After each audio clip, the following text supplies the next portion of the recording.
بسم اللہ الرحمن الرحیم۔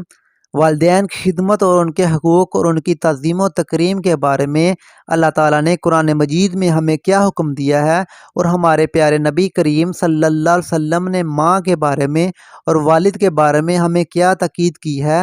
قرآن کے آیات اور حدیث مبارک سننے سے پہلے میرے اسلامی بھائیوں، اگر آپ ہمارے چینل اور ہماری ویڈیو پہلی دفعہ دیکھ رہے ہیں تو ہمارے چینل کو سبسکرائب کر لیں تاکہ ہماری آنے والی ہر ویڈیو آپ تک پہنچ سکے۔ شروع کرتے ہیں۔ اللہ تعالیٰ نے قرآن کریم میں ارشاد فرمایا، اس کا ترجمہ ہے، اور ہم نے انسانوں کو اس کے والدین کے بارے میں تاکید کی ہے کہ وہ اپنے والدین کی اطاعت اور خدمت کریں۔ دوسری آیت میں اللہ تعالیٰ نے فرمایا، اللہ کی بندگی کرو اور اللہ کے سوا کسی کو شریک نہ ٹھہراؤ، اور ماں باپ کے ساتھ بھلائی کیا کرو۔ میرے دوستو، اللہ تعالیٰ نے قرآن پاک میں اکثر مقامات پر جہاں اپنی عبادت کرنے کا حکم دیا ہے وہاں والدین کے حقوق کے بارے میں فرمایا ہے۔ ایک اور آیت میں اللہ تعالیٰ نے فرمایا، اور تیرے رب نے حکم فرمایا ہے کہ اس کے سوا کسی کی بندگی نہ کرو اور اپنے ماں باپ کے ساتھ بھلائی کرو۔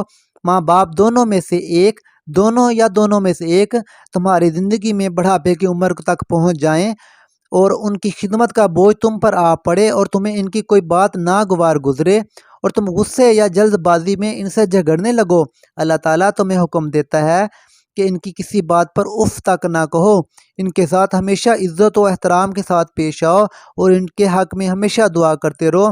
میرے دوستو، نبی کریم صلی اللہ علیہ وسلم نے والدین کے بارے میں فرمایا، فرمان مصطفیٰ ہے، اس شخص کے لیے ذلت ہے، اس شخص کے لیے ذلت ہے، اس شخص کے لیے ذلت ہے۔ لوگوں نے پوچھا، کس کے لیے یا رسول اللہ؟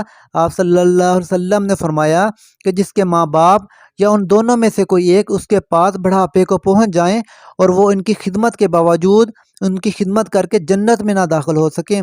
بسم اللہ الرحمن الرحیم۔ حضرت عبداللہ بن عمر سے مروی ہے کہ ایک شخص نبی کریم صلی اللہ علیہ وسلم کی خدمت میں حاضر ہوا۔ اس شخص نے اجازت چاہی کہ میں جہاد کے لیے جانا چاہتا ہوں۔ آقا علیہ السلام نے اس شخص سے پوچھا، اے شخص، کیا تمہارے والدین زندہ ہیں؟ تو اس شخص نے جواب دیا، جی ہاں۔ تو آپ صلی اللہ علیہ وسلم نے ارشاد فرمایا، تمہارا جہاد یہ ہے کہ تم اپنے والدین کی خدمت کرو۔ نبی کریم صلی اللہ علیہ وسلم نے فرمایا، باپ جنت کا سب سے بڑا دروازہ ہے۔ نبی کریم صلی اللہ علیہ وسلم نے ارشاد فرمایا کہ جس کے والدین اس سے ناراض ہوں وہ دنیا کا بد نصیب شخص ہے۔ آقا علیہ السلام نے تمام عبادات میں افضل ترین عبادت والدین کے حسن و سلوک اور ان کی خدمت کو قرار دیا۔